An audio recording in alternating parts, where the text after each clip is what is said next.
সুপ্রিয় দর্শক, আপনাদের সকলকে আমন্ত্রণ জানাই আমাদের আজকের পাবলিক টক দেখবার জন্য। আসসালামু আলাইকুম।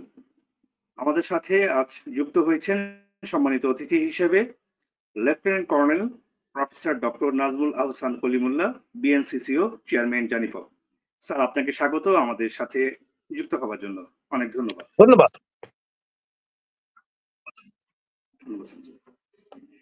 স্যার, আপনি আমরা দেখেছি ইতিমধ্যে, আপনি জানেন যে সম্প্রতি ভারতে মার্কিন যুক্তরাষ্ট্রের জাতীয় গোয়েন্দা সংস্থার প্রধান, যিনি তুলসী গ্যাবার্ট, তিনি সফর করেছেন এবং সেখানে তিনি বাংলাদেশ প্রসঙ্গে কথা বলেছেন। বাংলাদেশে বিশেষ করে সংখ্যালঘুদের উপর নির্যাতনের বা নিপীড়নের বিষয়টি নিয়ে তিনি কথা বলেছেন।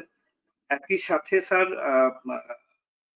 ভারত অবস্থানকালেই আমরা দেখেছি ভারতের নাগপুরে উগ্র হিন্দুত্ববাদী দল বিশ্ব হিন্দু পরিষদ, বজরঙ্গ দল যাকে বলা হচ্ছে, তারা একটি ভাঙচুর চালিয়েছে নাগপুরে। সেখানে আওরঙ্গজেবের সমাধিস্থলে ভাঙচুর চালায়, মুসলিমদের পবিত্র ধর্মগ্রন্থ কোরআনের উপর কোরআন পোড়ানো হয়। এরকম বিভিন্ন নানা ঘটনা সেখানে ঘটেছে, ইতিমধ্যে আপনি জানেন স্যার। এবং সেটির প্রেক্ষাপটে ইতিমধ্যেই কারফিউ জারি করা হয়েছে। তো বিষয়টি হচ্ছে যে বাংলাদেশ নিয়ে তুলসী গ্যাবার্ট একটি মন্তব্য করেছেন সংখ্যালঘু ইস্যুতে। একই সাথে উনি থাকা অবস্থাতেই সেখানে আবার ভারতের সংখ্যালঘু মুসলিমদের উপরে আক্রমণ করা হয়েছে। সার্বিক বিষয়টিকে আপনি কিভাবে বিশ্লেষণ করবেন যদি বলতেন স্যার।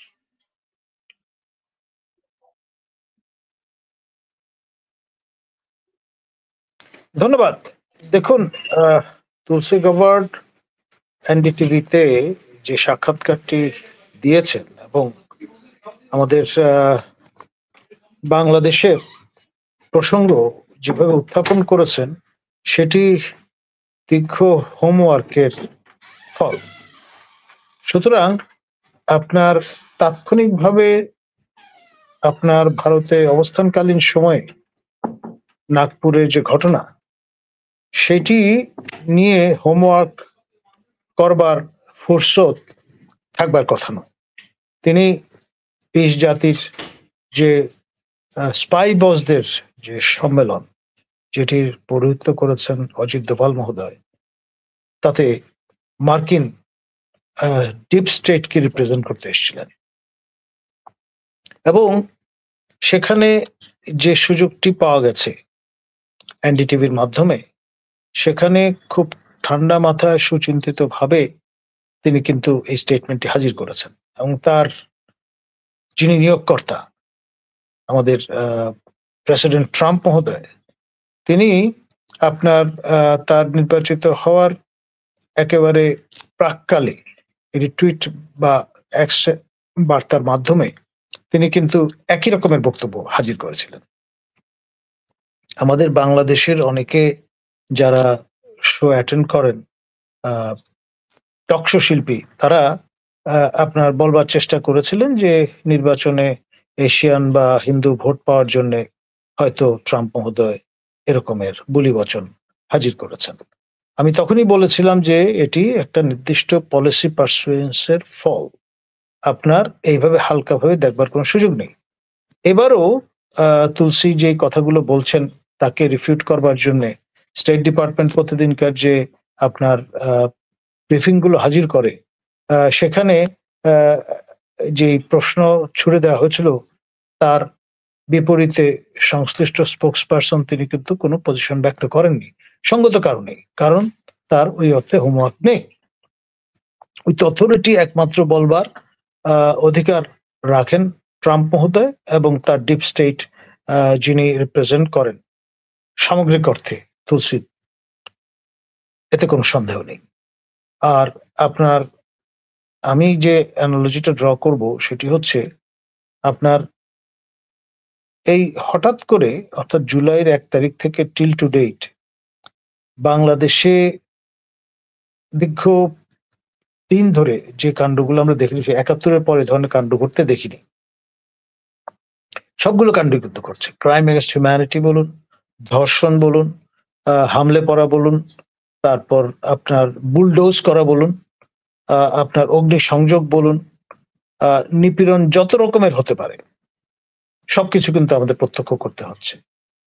এবং আপনার এই যে সময়টা 1 জুলাই থেকে 5 অগস্ট একটা পর্ব, তারপর 5 অগস্ট থেকে 8 অগস্ট একটা পর্ব, এবং 8 অগস্ট অ্যান্ড বিয়ন্ড এখন পর্যন্ত, এবং এটি চলমান যা কিছু ঘটছে তার মধ্য দিয়ে এই ইমপ্রেশনটা দেওয়ার চেষ্টা চলছে যে এই দেশের মানুষ they are not fit to govern themselves.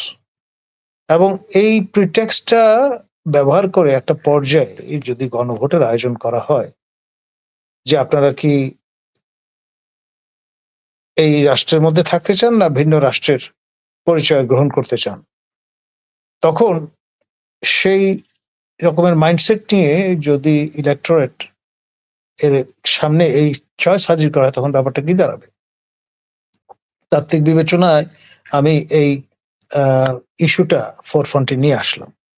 আর তারপরে পটভূমি হিসেবে যেটি বলবো, আপনার প্রথম মহাযুদ্ধের অব্যবহিত পরে বিশ্ব মানচিত্র পাল্টে গিয়েছিল। দ্বিতীয় বিশ্বযুদ্ধের পরে বিশ্ব মানচিত্র আবারও পাল্টে গেছে, নতুন অনেক দেশ ইমার্জ করেছে। 90-র গ্লোরিয়াস রেভলিউশনের পরে আমরা দেখলাম সোভিয়েত ইউনিয়ন ভেঙে খান খান হয়ে গেল। তো সেই রকম একটি পর্যায়ে আমরা এসেছি। প্রেসিডেন্ট ট্রাম্পের এই বিপুল ভোটে জয়লাভ এবং তার দলের কংগ্রেস এবং সিনেটে জয়লাভ, যে বিষয়টি আমাদের মনে করিয়ে দিচ্ছে এবং তার উচ্চারণের মধ্য দিয়ে যে গ্রিনল্যান্ড ক্রয় করার চেষ্টা তিনি করবেন, না হলে মিলিটারি ফোর্স ব্যবহার করবেন, পানামা খালের দায়িত্ব নেবেন বা নিয়ন্ত্রণ নেবেন, এবং কানাডাকে আলাস্কা এবং আপনার মেইনল্যান্ড যুক্তরাষ্ট্রের মাঝখানে যে টেরিটরি তা চেষ্টা করবেন তাবে নিয়ে আসতে। এই যে রিড্র করার প্রপোজিশনটা কিন্তু তিনি স্পেল আউট করে দিয়েছেন। গাজা খালি করে দেওয়ার সংকল্প ব্যক্ত করেছেন। ইসরায়েলের জন্য তো এর চেয়ে বড় প্রণোদনা আর কি হতে পারে। গত টার্মে যখন ছিলেন তখন তিনি মার্কিন যুক্তরাষ্ট্রের দূতাবাস তেল আবিব থেকে জেরুজালেমে সংস্থাপন করে বাধ্যত স্বীকৃতি প্রদান করে দিলেন ইসরায়েলরা যেটা দাবি করে যে শুধু পশ্চিম জেরুজালেম নয়, পূর্ব জেরুজালেম সহ একীভূত জেরুজালেম যেটির দখল ইসরায়েলিদের হাতে আছে, এটি তাদের ইটার্নাল ক্যাপিটাল, এখান থেকে তারা নড়বেন না, চিরস্থায়ী ক্যাপিটাল। তো সেই যে অ্যাসার্শন তার সপক্ষে তিনি তার এই ডিপ্লোম্যাটিক যে মুভটা সেটা নিয়েছিলেন। এবং এইবার যে অবস্থানটি তিনি নিয়েছেন, আপনার হুতিদের উপর হামলে পড়া, তারপরে আপনার ইরানকে ওয়ার্নিং দেওয়া, আপনার ইসরায়েলের যে অধিকার জাহানল্যান্ড, ইজিপ্ট থেকে আপনার ইরাক পর্যন্ত পুরো টেরিটরি, মানে from river Nile to Tigris to Euphrates, এই পুরো এলাকায় লার্জার ইসরায়েল তৈরির যে প্রক্রিয়া সেটিকে ইন এ ওয়ে আপনার উৎসাহিত করা হচ্ছে। এবং এর ফলে রিইউনিফিকেশন অফ ইন্ডিয়া যে মুভমেন্টটা চলছে দীর্ঘদিন ধরে, তার সপক্ষে সর্বশেষ যে কাণ্ডগুলো আমরা দেখছি বেলুচিস্তানে, এখন টু নেশন থিওরির উপর ভিত্তি করে কিন্তু মাশরাকে পাকিস্তান, মাগরেবে পাকিস্তান তৈরি হয়েছিল। সেটির মূলে কুঠারাঘাত হানা হয়েছে 71-এ আমাদের মহান স্বাধীনতা যুদ্ধের মধ্য দিয়ে স্বাধীন সার্বরাষ্ট্র হিসেবে বাংলাদেশের অভ্যুদয় এবং ফল অফ ইস্ট পাকিস্তান সেটি নিশ্চিত করেছে। এখন সম্প্রতি জয়শঙ্কর মহোদয় যেটি বলেছেন যে কাশ্মীর সমস্যার সমাধান হতে পারে একমাত্র পাকিস্তান যদি খালি করে দেয় তার অধীনে যে অ্যাডমিনিস্ট্রেট কাশ্মীর আছে সেই অংশটি। খেয়াল করেন তিনি খুব সযত্নে আকসাই চীন, মানে চায়না অ্যাডমিনিস্ট্রেট যে কাশ্মীর সেই অংশটা কিন্তু এড়িয়ে গেছেন। এখন লার্জার ইন্ডিয়া তৈরির প্রক্রিয়ায় আপনি খেয়াল করেন যে প্রিন্সলি স্টেটগুলোর অধিকাংশ কিন্তু জয়েন করেছে ভারতে আন্ডার ব্রিটিশ প্যারামাউন্টসি যা ছিল। এবং সর্বশেষ আপনার খেয়াল করে দেখেন আমাদের বাংলাদেশের সীমান্ত সংলগ্ন কোচবিহার যে প্রিন্সলি স্টেট, সেটি 1953 সনে ভারতে যোগ দিতে বাধ্য হয়। এখন আপনার 74-এ 75-এ আপনি খেয়াল করে দেখেন চগিয়াল এবং আপনার দিলেন্দু দর্জির দুই সহধর্মিনীর যে টানাপোড়েনের শেষ অবধি গণভোট করে ভারত ভুক্তির পক্ষে রায় দেয় সিকিমের জনগণ, এবং সেটি কিন্তু থেমে নেই। এই রিড্রয়িং অফ দ্য ম্যাপ ফেনোমেনন এবং সঙ্গে আপনার এই যে রিইউনিফিকেশন অফ ইন্ডিয়া যে এন্টিটি, এসবই কিন্তু আমাদের চোখের সামনে বিদ্যমান। এখন আমরা যদি সেই হরিণের মতো ভূমিকা বা ভাব করি যে শরীরটা দেখা যাচ্ছে, মুখটা ঢেকে আছে লতা পাতায়, তাহলে হরিণের ভাগ্যে যা ঘটে বাংলাদেশের ক্ষেত্রেও তাই ঘটবে, এটা কেউ ঠেকাতে পারবে না। ধন্যবাদ। ধন্যবাদ স্যার।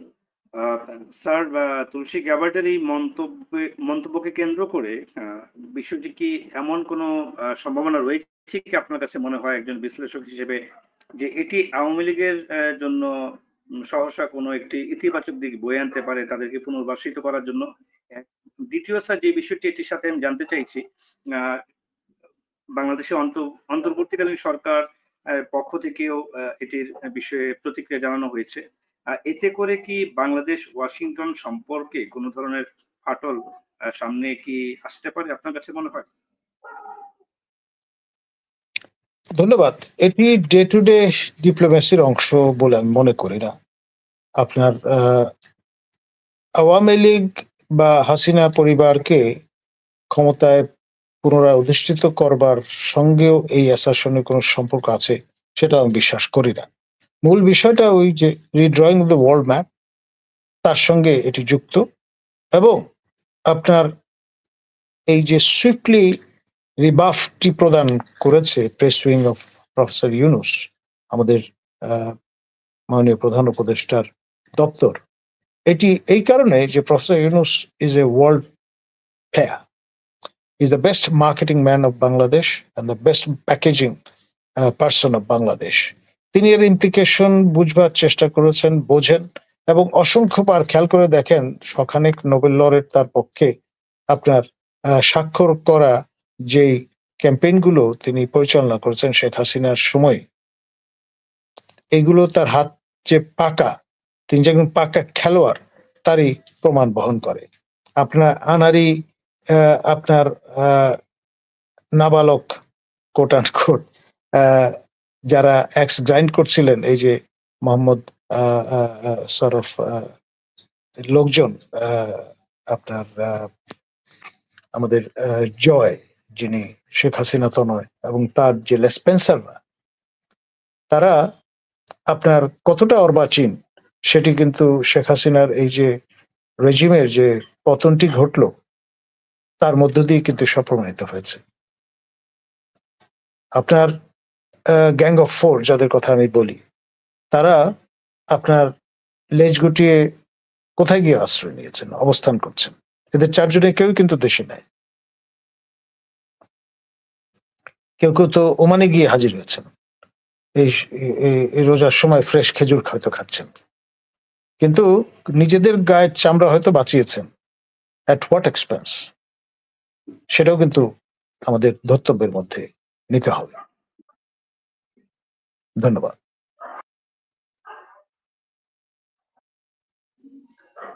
স্যার, আপনি জানেন মার্কিন যুক্তরাষ্ট্রের গোয়েন্দা প্রধানের এই মন্তব্যের জেরে ফ্রান্স একটি বিবৃতি দিয়েছে। ফ্রান্সের পক্ষ থেকে একটি তথ্য জানানো হয়েছে যে ফ্রান্স বাংলাদেশকে ইউএসএ চোখে দেখে না, ফ্রান্সের চোখ দিয়েই বাংলাদেশকে দেখে, এবং এই ধরনের বিবৃতি বা এই বিষয়টিকে ফ্রান্স সরকার খুব একটা ভালোভাবে নেয়নি, পর্যালোচনা করলে বোঝা যায় এমনটি। তো এটি বাংলাদেশের জন্য কতটুকু গুরুত্ববহ আপনার কাছে মনে হয়, এবং কতটুকু ইতিবাচক হতে পারে পরাশক্তির বিশ্লেষণ থেকে বা দেখুন, সমীকরণ থেকে যদি আপনি হিসাব করেন? সুপার পাওয়ার রাইভেলারির আমরা কখনোই চাইবো না বাংলাদেশ সুপার পাওয়ার রাইভেলারির পণে রূপান্তরিত হোক। সেটা হবে গিয়ে শাকের করাতের মতো অবস্থায় পড়া।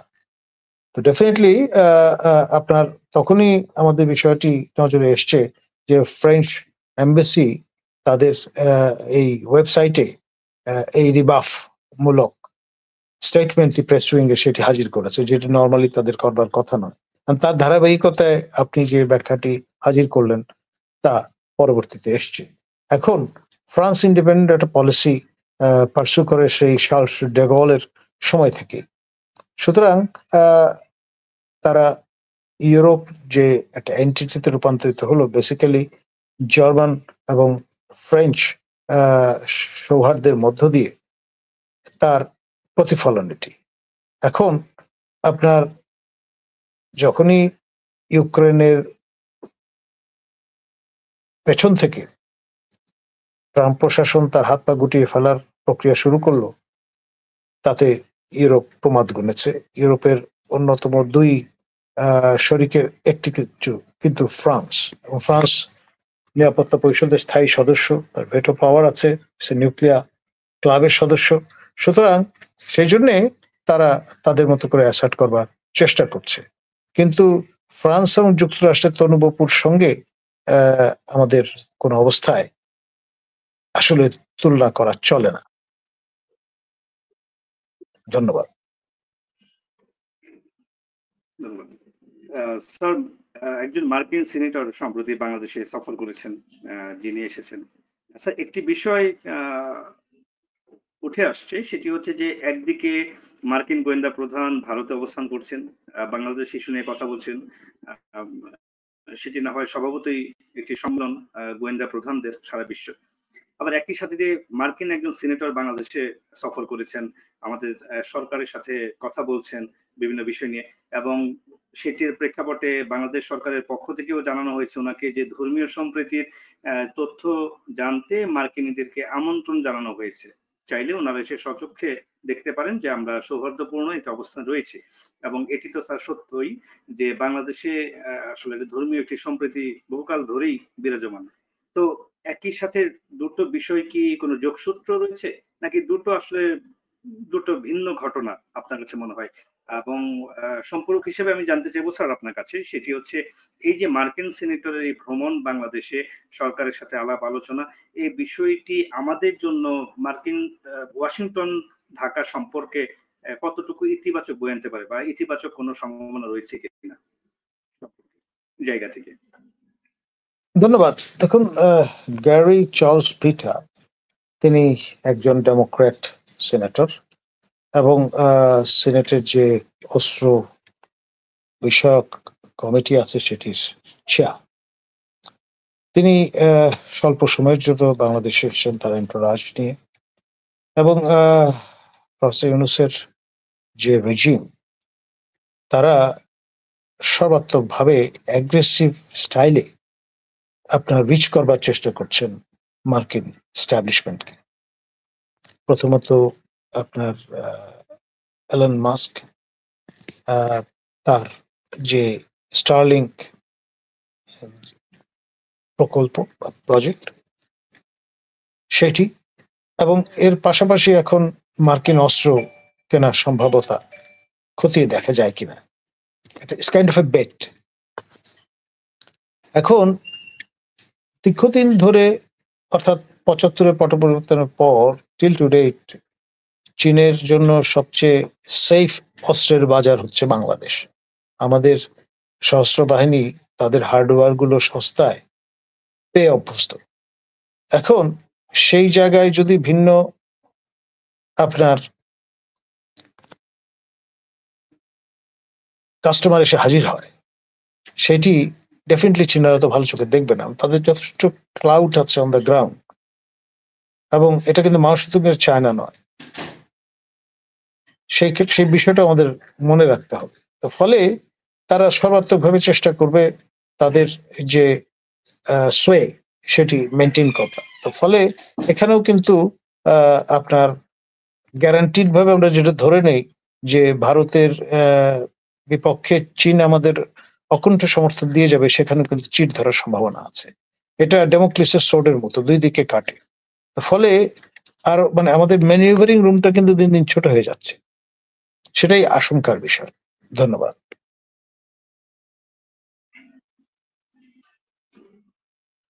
স্যার, একটি বিষয় প্রায় আমরা দেখে থাকি, সেটি হচ্ছে বাংলাদেশে সংখ্যালঘু নির্যাতন হয়, এমন নানা প্রচারণা বা প্রোপাগান্ডা যাই বলি না কেন সবসময় চলমান থাকে বিভিন্ন মহল থেকে, বিভিন্ন রাষ্ট্র থেকে বা বিভিন্ন সংস্থা থেকে, সংগঠন থেকে। তো স্যার ভারতেও তো সংখ্যালঘু রয়েছে যাদের উপরেও অত্যাচার, নিপীড়ন, নির্যাতন হয়ে থাকে, যেটি বাংলাদেশে হয় না। আ সেই অর্থে যদি আমি বলি। তো সেটি নিয়ে বিশ্বের কোনো প্রভাবশালী রাষ্ট্র থেকে কখনো কি কথা হয়েছে? বা রাষ্ট্র নেতারা কি কখনো কথা বলেছেন? যেমনটি আমি শুরুতেই বলছিলাম যে ভারতের নাগপুরে যে উত্তেজনা তৈরি হয়েছে, সংখ্যালঘুদের উপর নির্যাতন শুরু হয়েছে বা হয়েছে যেটির আঙ্গিকে এখন কারফিউ জারি করা হয়েছে। তো সেটি নিয়ে তো আসলে কেউ কখনো কোনো ধরনের মন্তব্য করেনি। এর আগেও খুব একটা আমরা দেখিনি। অথচ বাংলাদেশে যেকোনো বিষয় আসলেই, খুব ছোটখাটো কোনো বিষয় আসলেই সেটি নিয়ে খুব বড় আকারে কিছু প্রচারণা শুরু হয়ে যায় আন্তর্জাতিক মহল থেকে। বিষয়টিকে আপনি কিভাবে দেখেন? এটি কি আমাদের পররাষ্ট্র আ নীতির কোনো ব্যর্থতা আমাদের সম্পর্ক উন্নয়নের ক্ষেত্রে? নাকি এটি আমাদের দিক থেকে আ কোন ধরনের দুর্বলতা? আসলে বিষয়টি কি? স্পষ্টত বিষয়টি কি? দেখুন, এখানে সরলভাবে ব্যাখ্যা করার সুযোগ নেই। সাবেক মার্কিন প্রেসিডেন্ট বারাক ওবামার যে ইন্টারভিউটা, সেটির রেফারেন্স আমি দেব। তিনি আ আপনার খোলামেলাই বলেছেন যে ভারত ভবিষ্যতে বলকানাইজেশন এর দিকে যেতে পারে। কেন?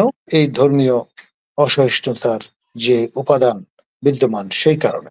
এখন ভারতের ক্ষেত্রে সংখ্যালঘু ইস্যুটা জেনেরিক ভাবেই ইনহারেন্টলি রেলেভেন্ট। এই জন্যে যে টু নেশন থিওরির উপর ভিত্তি করে আপনার Dominion of India, Dominion of পাকিস্তানের জন্ম হয়েছে। বাংলাদেশের ক্ষেত্রে এটি রেলেভেন্ট নয়। আমি ওই সংখ্যালঘু কয়নেজ ব্যবহার করতেই নারাজ। আমি বলবো বাংলাদেশে দ্বিতীয় বৃহত্তম সম্প্রদায়, তৃতীয় বৃহত্তম সম্প্রদায়, চতুর্থ বৃহত্তম সম্প্রদায়ের অস্তিত্ব আছে। এখন এখানে আমরা সবাই এই দেশের নাগরিক এবং সকল সম্প্রদায়ের মানুষ তাদের বুকের তাজা রক্ত ঢেলে এই দেশ স্বাধীন করেছে। আর আপনার খেয়াল করে দেখেন, আমাদের যে জাতীয় পতাকা, এখানে বৃহত্তর জনগোষ্ঠীর যে সিম্বল আপনার চাঁদ তারা, তা কিন্তু অনুপস্থিত। এটি কে প্রণয়ন করেছেন? এর খসড়া একজন দ্বিতীয় বৃহত্তম সম্প্রদায়ের নাগরিক। তিনি ইসলাম ধর্মাবলম্বী ব্যক্তি ছিলেন না, পরিষ্কার। এখন সেটি কিন্তু আমরা গ্রহণ করেছি এবং খেয়াল করে দেখেন সেই পতাকা যাতে পরিবর্তন করা যায়, এই খোলামেলা আওয়াজটা ৭৫-এর পট পরিবর্তনের পরেই আমরা দেখেছি।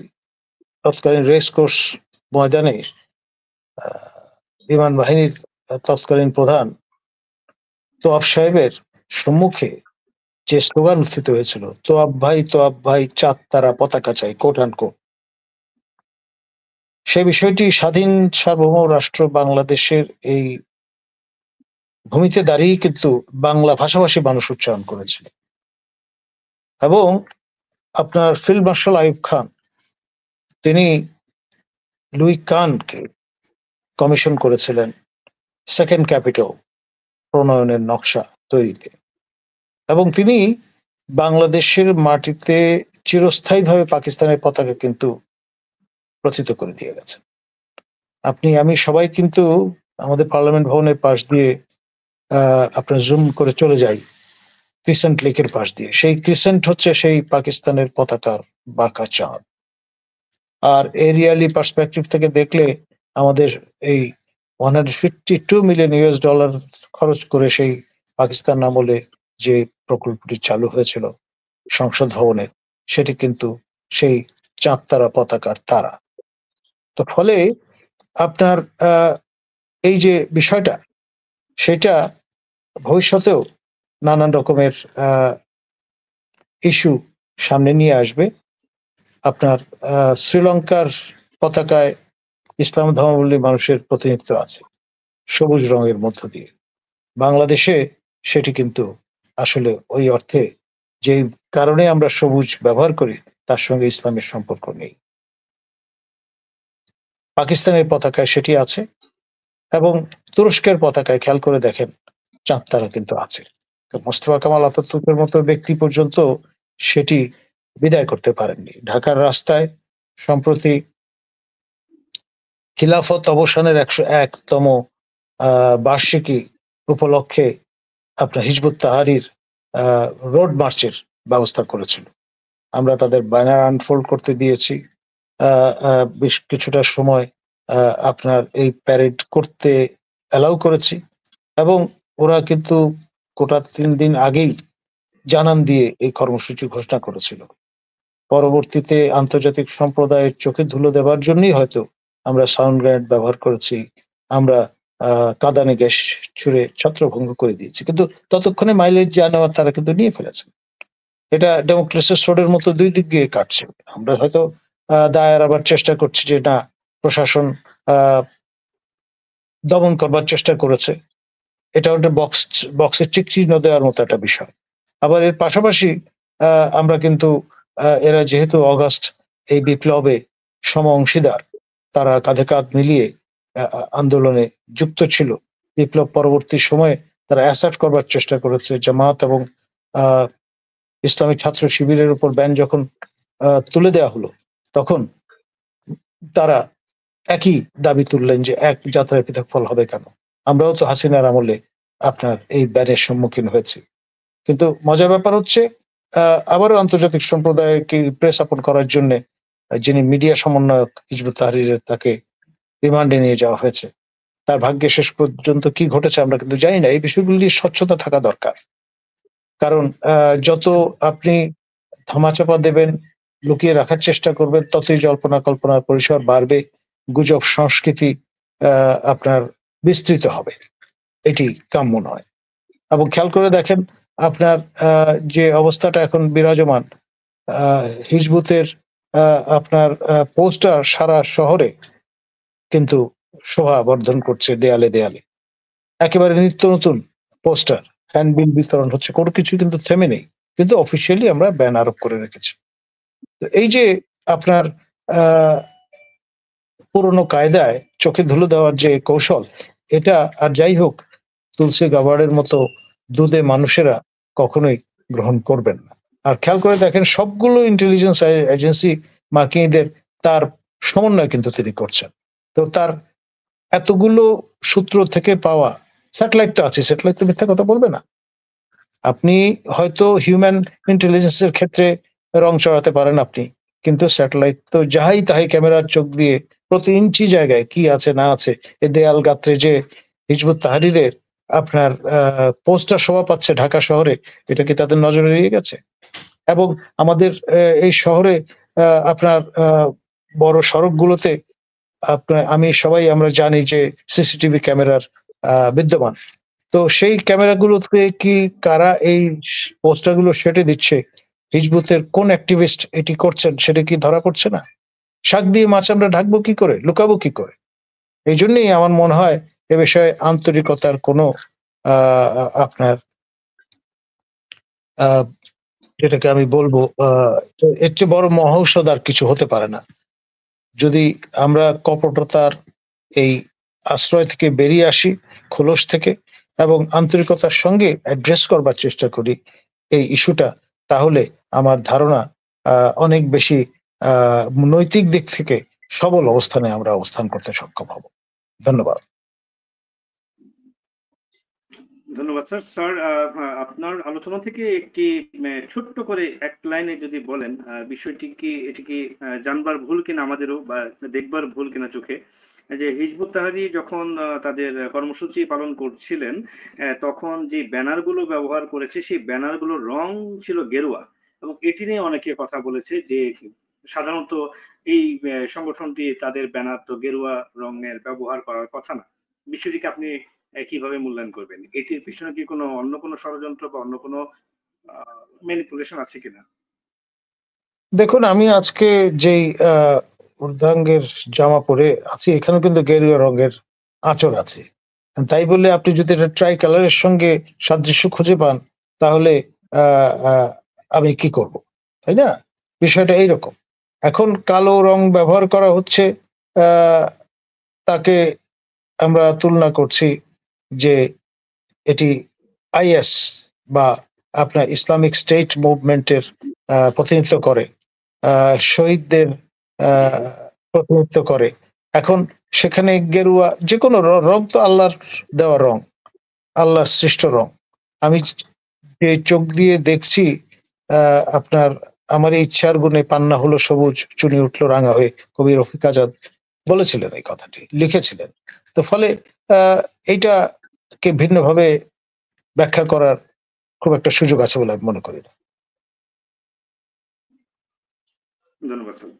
তবে স্যার আমরা আশা করি যে শান্তি এবং সম্প্রীতির মাধ্যমে বাংলাদেশের সকল ধর্মের ভাই বোনের আমরা যেভাবে বসবাস করছি সেটি অব্যাহত থাকুক, এবং এটি নিয়ে আসলে বিষয়টি সকল রাজনীতির ঊর্ধ্বে থাকা উচিত, এটি আমরা আশা করি।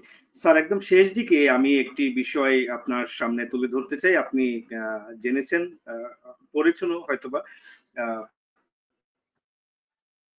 আমেরিকান এন্টারপ্রাইজ ইনস্টিটিউটের একজন সিনিয়র ফেলো মাইকেল রুবিন, উনি একটি আর্টিকেল লিখেছেন 18 মার্চ ওয়াশিংটন এক্সামিনারে, এবং সেখানে তিনি উল্লেখ করেছেন বাংলাদেশ নিয়ে বেশ কিছু কথা, এবং সেখানে উনি বাংলাদেশ আফগানিস্তানের দিকে হাঁটছে বা এমন কিছু বিষয় উঠে এসেছে। তিনি হেফাজতে ইসলামের কথা বলেছেন, আল্লাহর দল, ক্যাফায়েতে মজলিস, তারা মিলে একটি খেলাফত প্রতিষ্ঠার জন্য আন্দোলন করছে বা সংগ্রাম করছে, বা দেশে একটি অবস্থানে তারা রয়েছে, এবং বাংলাদেশ এখন জঙ্গিদের জন্য নিরাপদ আশ্রয়স্থল, এমন নানা মন্তব্য উনি করেছেন। সেখানে তিনি একই সাথে বিগত আওয়ামী লীগ সরকারের যিনি প্রধানমন্ত্রী ছিলেন ওনার প্রশংসা করেছেন, এবং বর্তমান অন্তর্বর্তীকালীন সরকারের কিছুটা সমালোচনা করেছেন ভিন্নভাবে। এই পুরো বিষয়টি স্যার আপনার কাছে কি মনে হচ্ছে, এটির মাধ্যমে বাংলাদেশের শঙ্কার জায়গা আরো কতটা মনে হচ্ছে যে মজবুত হচ্ছে? এটি কি শঙ্কার জায়গা, বা বাংলাদেশ নিয়ে এত বেশি প্রচারণা, এত বেশি কথা, সেটি আমাদের জন্য কোন দিকে নিয়ে যাচ্ছে, আমাদের ভবিষ্যৎ কোন দিকে যাচ্ছে? দেখুন, আমরা আপনার একটা থার্ড ওয়ার্ল্ড ফাউন্ডেশনের উপর দাঁড়িয়ে আপনার ফার্স্ট ওয়ার্ল্ডের সঙ্গে যুদ্ধ ঘোষণার একটা প্রস্তুতি নেয়ার একটা পর্যায়ে আছি বলে অনেকে মনে করছেন। তো ফলে আপনার আসলে আমি বারবার বলি, আবারও বলি, যদি আমাদের জনগোষ্ঠীকে ক্রিটিক্যাল মাসে রূপান্তরিত করতে আমরা সক্ষম হই, সেটাই হবে স্বাধীনতা সার্বভৌমত্ব রক্ষার সবচেয়ে বড় রক্ষা কবচ। আপনার ওয়ার টয় হাজির করে কিংবা আপনার ওই দুটো নিউক্লিয়ার ডিভাইস এখানে ডিপ্লয় করে আর যাই হোক, সেটি পরিপূর্ণভাবে নিশ্চিত করা সম্ভবপর হবে না। আমাদের উচিত হবে ম্যাক্সিমাম রিসোর্স আপনার হিউম্যান রিসোর্সে যাতে ট্রান্সফর্ম করতে পারি আমাদের জনগোষ্ঠীকে, সেই ক্ষেত্রে ব্যয় করা। আপনার সার্টিফিকেট অর্জন এর বদলে জ্ঞান অর্জনটাই হওয়া উচিত আমাদের মুখ্য। আর এখানে যত বেশি পরিমাণে আমরা যেই কায়দায় কথা বলছি তার পরিসর বিস্তৃত হয়, সলিমুল্লাহ খানদের মতো ব্যক্তিদের আপনার অ্যাসার্ট করবার সুযোগ তৈরি হয়, তাহলেই এই রাষ্ট্র রক্ষা পাবে, নতুবা নয়। ধন্যবাদ স্যার, আপনাকে অসংখ্য ধন্যবাদ আমাদের সাথে এতক্ষণ যুক্ত থাকবার জন্য, আপনার মূল্যবান মতামত এবং বিশ্লেষণ তুলে ধরবার জন্য।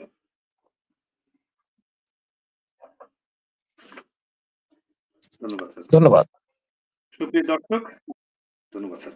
সুপ্রিয় দর্শক, আজকের মতো এখানেই বিদায় নিচ্ছি। আবারও দেখা হবে নতুন কোনো বিষয় নিয়ে। ততক্ষণ পর্যন্ত ভালো থাকুন, সতর্ক থাকুন, সুস্থ থাকুন।